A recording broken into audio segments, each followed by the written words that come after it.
Selección. Un buen hincha no nace, se hace. Pacific, incondicional con Colombia. A continuación, Análisis Mundial. Noticias.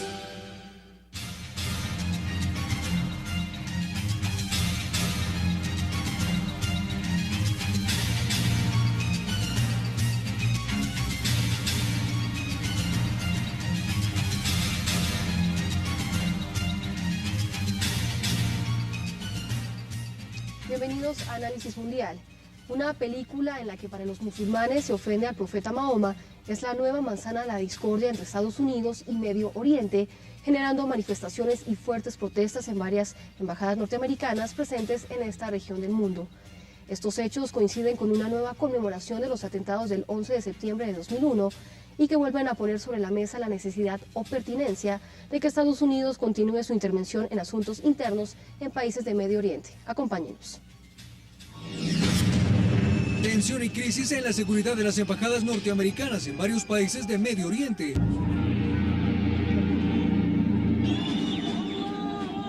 ¿Debería Estados Unidos modificar su estrategia en política exterior con esta región del mundo?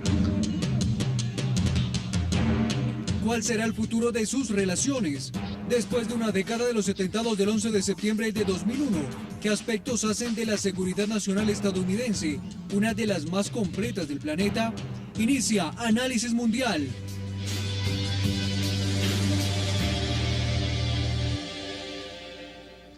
Para hablar de estos temas me acompaña en el estudio en analista político Andrés Molano. Andrés, bienvenido y muchas gracias por aceptar esta invitación. A usted, Pablo, por la invitación, por supuesto. Andrés, empecemos. ¿Por qué es tan ofensivo este video de la inocencia de los musulmanes para esta comunidad? Bueno, se trata de un video que estaba circulando por internet hace ya varios meses, que nunca registró un elevado número de visitas y que en términos generales pasó desapercibido. Es una película más bien de muy mal gusto, bastante insensible frente a los valores religiosos que están implicados cuando se aborda una figura de la magnitud histórica y del significado moral y religioso como Mahoma en el mundo musulmán. De lo que se trata es de una sátira, repito, de muy mal gusto, en la que se caricaturiza grotescamente la figura del profeta Mahoma. Y hay que recordar que para el mundo musulmán, Mahoma es el último de los profetas, el sello de los profetas, y en ese sentido ocupa un lugar central para los musulmanes. Además que tuvimos la oportunidad aquí en el Noticiero Internacional de hablar con un representante de esa comunidad. Decían que es muy ofensivo porque ellos ni siquiera conocen el rostro de Mahoma, entonces que le enseñen al mundo un supuesto rostro de Mahoma y más en estas acciones que comete es muy ofensivo. Entonces, este video se podría decir que es una excusa o es la suma de muchos errores que venía cometiendo Estados Unidos con Medio Oriente. Bueno, el video no lo hace Estados Unidos. El video lo hace un grupo de productores cuyos vínculos, por ejemplo, con algunos sectores fundamentalistas cristianos, como el que hace unos años impulsó en la Florida, en Gainesville, la idea de quemar masivamente el Corán, no están todavía del todo esclarecido. Luego, atribuirle a Estados Unidos la responsabilidad por esta película me parecería un poco desproporcionado. Entonces, ¿de qué manera se podría Medio Oriente, por qué culpa directamente al gobierno de Estados Unidos? Culpan, digamos, a una especie de mistificación de los Estados Unidos, en la medida en que la cinta ha sido producida por estadounidenses en los Estados Unidos. Lo interesante aquí es por qué solo hasta ahora esta cinta adquiere tanta relevancia, es vista tan masivamente en el mundo musulmán, y por qué, de qué manera ha actuado más bien como catalizador, como dispositivo detonante de esta serie de graves incidentes de violencia, de manifestaciones y de movilizaciones a lo largo y ancho del mundo musulmán, cuyo peor episodio hasta ahora, y esperemos que sea solo así, ha ocurrido precisamente en el complejo consular de los Estados Unidos en Bengasi, en Libia, pero que ya está generando manifestaciones en otras ciudades del mundo musulmán.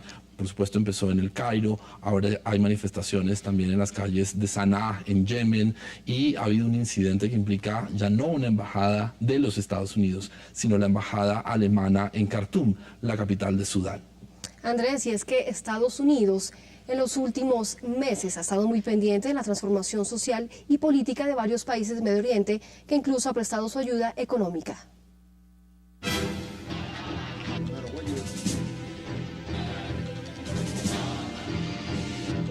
Desde que inició el gobierno del presidente de Estados Unidos, Barack Obama, en 2009, uno de sus propósitos en política exterior fue el acercamiento y mejoramiento de las relaciones con Medio Oriente. Desde entonces, Estados Unidos ha estado involucrado en los cambios sociales de varios países de esa región y en la consolidación de la denominada Primavera Árabe, que inició con revueltas y manifestaciones populares en contra de los gobiernos y regímenes de la región, tales como los de Túnez con Ben Ali, Libia con Muammar al-Gaddafi, Egipto con Hosni Mubarak, Yemen con Ali Abdullah Saleh, Siria con Bashar al-Assad, entre otros.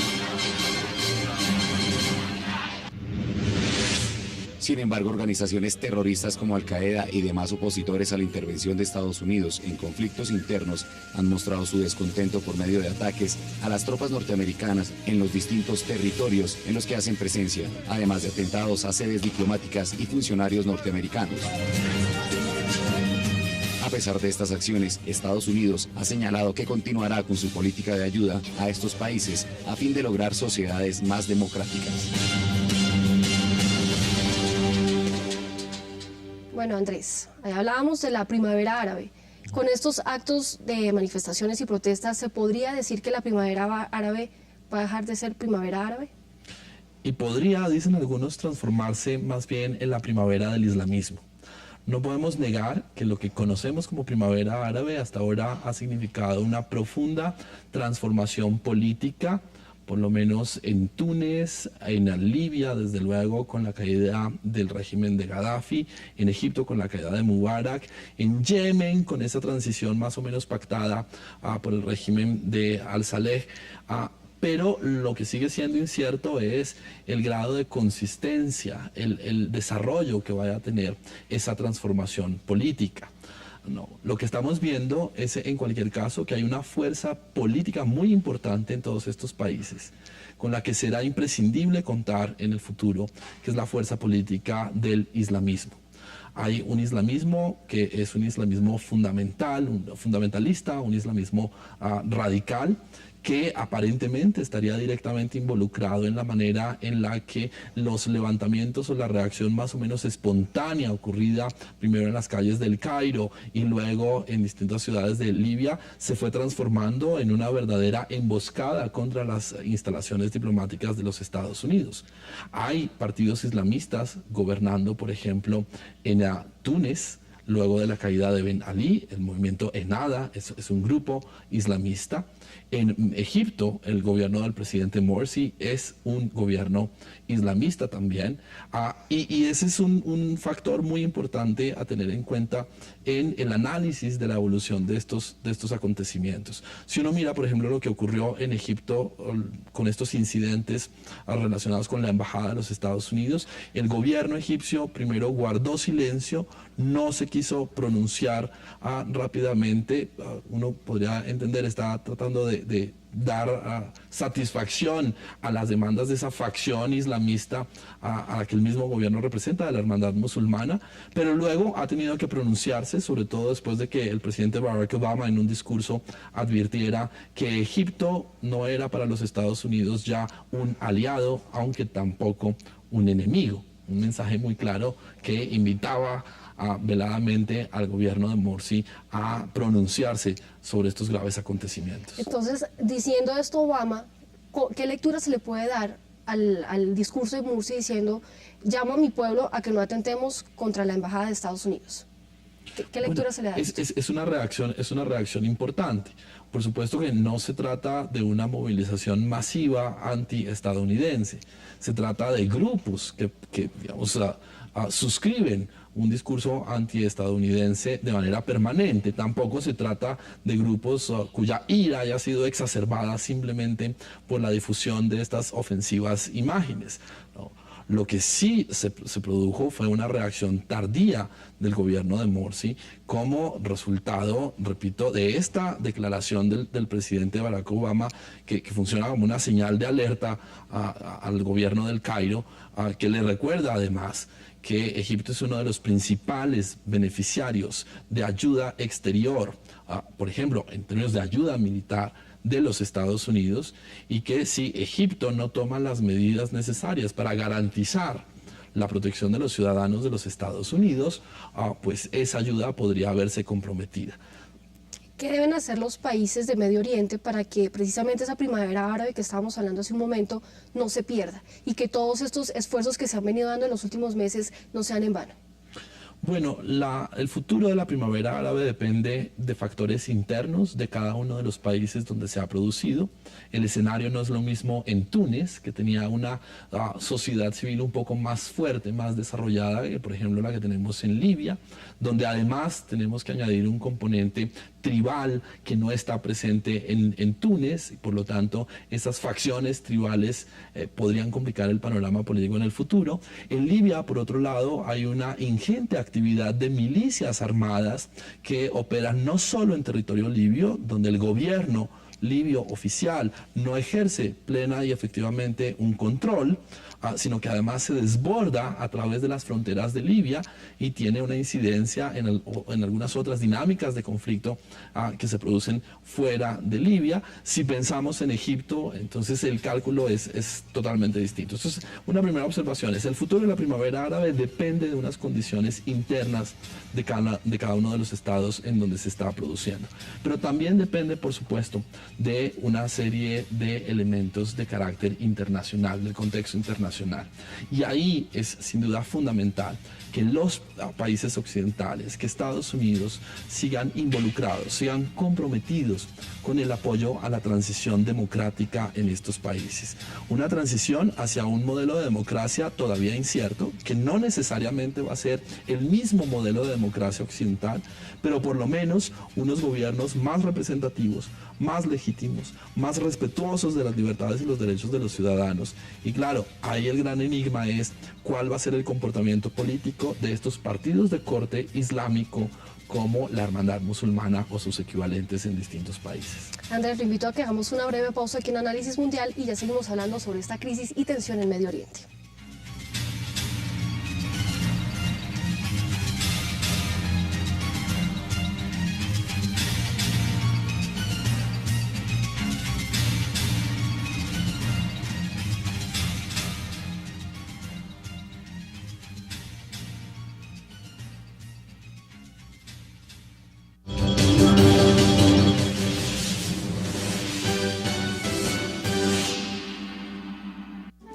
Gran Colombia Gold.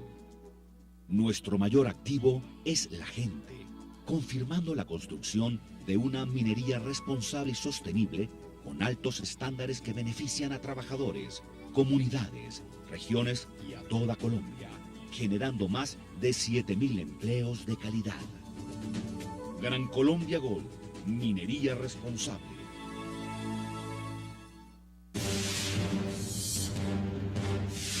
Ojalá los grupos armados entiendan que este es el mejor momento para salir de esa actividad, del terrorismo, de la criminalidad, y que entiendan la generosidad del pueblo colombiano y del presidente de la República. Si no es por la razón, será por la fuerza.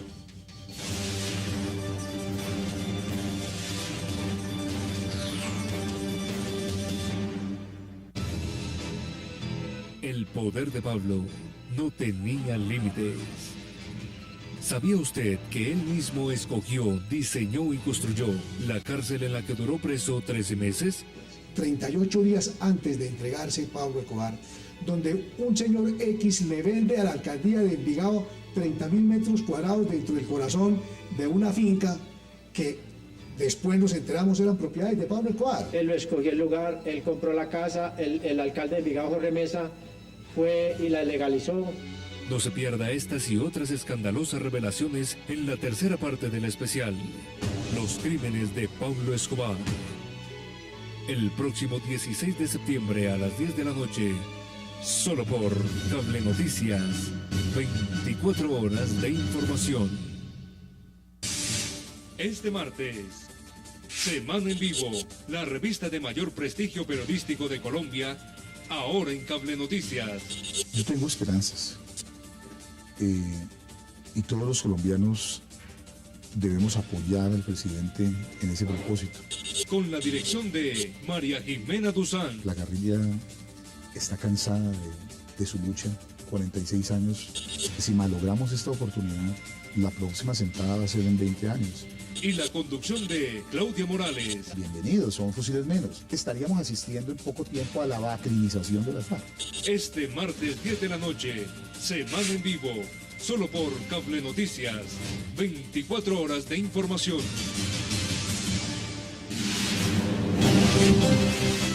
Regresamos con Análisis Mundial.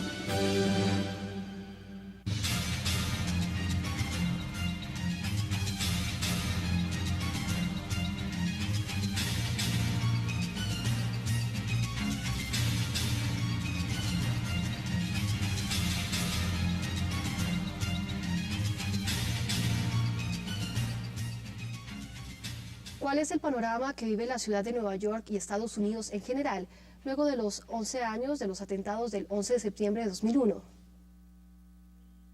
11 años después del ataque del 11 de septiembre del 2001, Estados Unidos ha alterado el equilibrio entre la libertad y la seguridad, transformando de una sociedad abierta e informal a una siempre vigilante. El país norteamericano ha gastado $400.000 millones adicionales en seguridad, más de $1.3 billones en las guerras de Irak y Afganistán, sin contar el interés en la deuda bélica y la atención de salud a los veteranos. Varios aseguran que luego de los atentados la ciudad de Nueva York es una de las más seguras del mundo. Allí, por lo menos 34.000 policías se encargan de vigilar día a día la metrópoli. El presidente Barack Obama aseguró que luego del ataque, Estados Unidos es más fuerte, más seguro y más respetado en el mundo.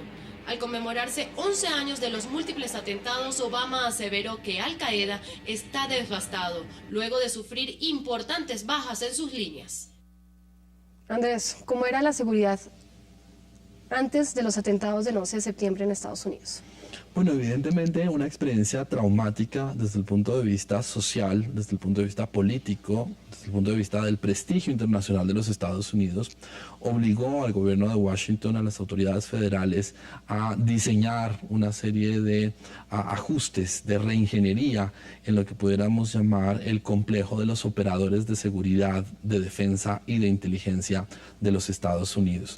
En ese orden de ideas, durante los últimos 11 años había una serie de reformas en el plano normativo, dotando a las autoridades de instrumentos especiales para lidiar con la amenaza terrorista. Se han creado nuevas instituciones, por ejemplo el Departamento de Seguridad Interna de los Estados Unidos, y se han implementado prácticas de seguridad en aquellos sitios o en aquellos escenarios que se consideran particularmente riesgosos, como los aeropuertos de los Estados Unidos, que es tal vez lo más representativo de esas transformaciones en materia de seguridad. Sin embargo, el terrorismo sigue siendo una amenaza difusa e impredecible, y ninguna sociedad debe darse 100% protegida frente a esta amenaza. Precisamente, ¿qué ha pasado en todos estos años con Al Qaeda, que fue la organización que se atribuyó estos atentados? Después de la muerte de Osama Bin Laden, ¿qué ha pasado con esta organización? Bien, la Al Qaeda que organiza los atentados de 2001 ya no existe, ¿no? Pero eso no significa que haya desaparecido. Más bien lo que ha ocurrido es una transformación, una adaptación de la red Al Qaeda en algo mucho más fluido, más flexible, más descentralizado y desterritorializado, si se quiere, que algunos autores llaman el al-qaedismo. Y lo que hoy encontramos es una serie de franquicias de Al Qaeda que operan en distintos lugares del mundo. Hay Al Qaeda que opera en Irak, hay una Al Qaeda que opera en la península arábiga, opera también Al-Qaeda en asocio con organizaciones fundamentalistas en lugares como Somalia con Al-Shabaab o Nigeria con Boko Haram.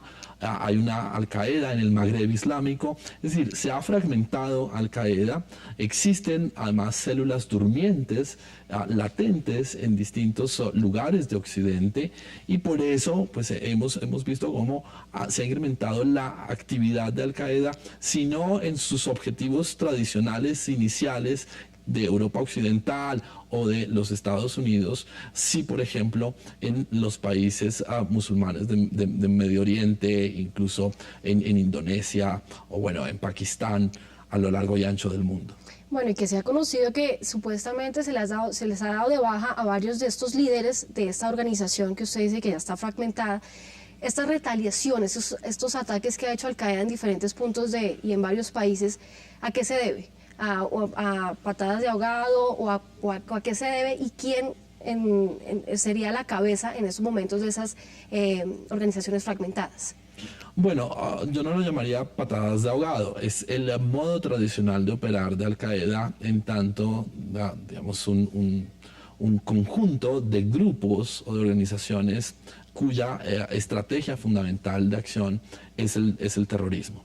Esos grupos siguen activos, tienen una agenda cada vez más local, distinta a las aspiraciones mucho más globales que tenía Osama Bin Laden, pero están profundamente interconectadas, se alimentan y se refuerzan unas de otras, y eso les da una enorme capacidad de reacción, de recuperación frente a los golpes que les han dado las autoridades, no solo de los Estados Unidos, sino de distintos gobiernos. ¿Cuál es el balance que hace usted de estos años de guerra contra el terrorismo a raíz de los atentados del 11 de septiembre que lanzó Estados Unidos y cuando lanzó las tropas a Irak y Afganistán?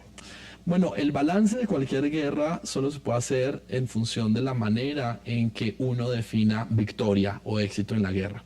Y esa es una de las preguntas en la guerra contra el terrorismo. Es muy difícil hacer una guerra contra un método de acción política violenta que está permanentemente disponible. La pregunta no es por qué ocurren los atentados terroristas, sino por qué no ocurren más frecuentemente y con mayor intensidad, porque sería perfectamente posible. No. El hecho es que en algunas circunstancias, algunos grupos optan por emplear el terrorismo como método de acción política violenta. Y esa posibilidad sigue latente y sigue activa en el escenario de los grupos, de los distintos grupos que persiguen distintos objetivos a lo largo y ancho del mundo. Ahora bien, si uno define la guerra contra el terrorismo en función de la eliminación de la Al-Qaeda que ejecutó los atentados del 11 de septiembre, y si uno define el éxito de la guerra contra el terrorismo en términos de la eliminación de Osama Bin Laden, como parecía insinuarse en la convención del Partido Demócrata recientemente, Osama Bin Laden está muerto y General Motors está vivo, en ese caso tendríamos que decir que fue exitosa. Pero la amenaza terrorista como tal sigue latente, no solo para Estados Unidos, sino para muchas sociedades en el mundo. A raíz de estos atentados se reforzó la seguridad en Estados Unidos, que ha hecho que Nueva York sea una de las ciudades más seguras del mundo. ¿Qué estrategia de seguridad fue la que implementó Estados Unidos? Bueno, ahí no se trata de las estrategias de seguridad que implementa el gobierno federal, sino también de las estrategias que adoptan las autoridades locales. Pero afirmar que Nueva York sea una de las ciudades más seguras del mundo, plantea también ciertos interrogantes, porque en términos de delitos o de criminalidad o de robo, eso no necesariamente coincide con otros indicadores de seguridad si se piensa en la seguridad en términos de terrorismo. Lo cierto es que Estados Unidos no ha sufrido desde entonces un ataque de gran envergadura, que se ha logrado neutralizar algunos ataques que iban a ser ejecutados contra intereses o en territorio de los Estados Unidos. En el año 2008 tal vez, 2005-2008, se neutralizó un complot para hacer estallar y estrellar varios aviones en ruta transatlántica mientras estaban volando de manera simultánea. Todos recordamos también el famoso incidente del terrorista de Navidad en Detroit, una persona de origen nigeriano que es detenida mientras intenta activar unos explosivos en pleno vuelo, y por supuesto eso tiene un impacto. ¿no? En la medida en que, repito, no se ha producido un ataque de envergadura en territorio de Estados Unidos. Pero la actividad terrorista aumenta cada día en zonas como, por ejemplo, Irak, y Al-Qaeda sigue siendo operativa a través de sus franquicias. La actual crisis que vive Medio Oriente podría generar algún tipo de atentado en Estados Unidos. Puede ser un poco alarmista lo que le estoy comentando, pero ¿qué tan probable es que estas manifestaciones y protestas que hay en estos momentos en Medio Oriente puedan generar o despertar algún tipo de algún acto que se pueda cometer en Estados Unidos? Por supuesto que esa es una probabilidad siempre presente, sobre todo en la medida en que estos acontecimientos, debido al enorme impacto que tienen, pueden despertar lo que se denominan células durmientes, ¿no? Esos espacios, esas comunidades, esas redes de personas que estarían dispuestas a intervenir en acciones terroristas, pero a las cuales les falta una especie de estímulo para activarse. Y por supuesto, la ira que ha desatado todo este episodio podría funcionar perfectamente como ese estímulo que están necesitando. Esta tensión en Medio Oriente, ¿en qué le afecta o en qué le da ventaja a Barack Obama para su reelección? Por ahora parecería más bien haberlo favorecido, en la medida en que la opinión pública de los Estados Unidos recibió muy mal a algunas declaraciones que vinieron de la campaña de Mitt Romney, en las que simplemente alardeaba, esa es la palabra, acerca de que si él hubiera estado gobernando, estos acontecimientos no se habrían producido. La verdad es que la complejidad de los sucesos, la manera en la que se producen, pues hace muy irresponsable y muy inverosímil una declaración en ese sentido. Aparentemente, más éxito ha tenido la Casa Blanca, no solo con la manera rotunda en la que la Secretaria de Estado ha condenado estos acontecimientos, mientras que al mismo tiempo condenaba la naturaleza ofensiva de la película que sirvió como detonante, y luego con las declaraciones del presidente Obama sobre Egipto, que fueron relativamente bien recibidas, en tanto que marcaban una posición de Estados Unidos frente a lo sucedido. Andrés, brevemente, ¿cuál debe ser la estrategia que debe tomar en estos momentos el gobierno de Barack Obama para mejorar la situación en Medio Oriente? Bueno, me están pidiendo que le dé consejos a la Casa Blanca, que está llena de consejeros, pero es necesario mantener la apuesta por las posibilidades de transformación política en el Medio Oriente, por construir sociedades más libres, más democráticas, más transparentes, más legítimas. Ese tipo de socios puede hacerle mucho bien a Estados Unidos. Y por supuesto, esos gobiernos le hacen mucho bien a sus propias sociedades. Andrés, muchas gracias por haber aceptado esta invitación. A usted y hasta la próxima. Y ustedes recuerden escribirnos a nuestro correo analisismundial1@gmail.com. También a través de la página de Cable Noticias en Facebook encuentran nuestro perfil Análisis Mundial y en Twitter @analisismuntv y opinen. Les acompañó por Alejandra Jiménez Correa. Hasta pronto.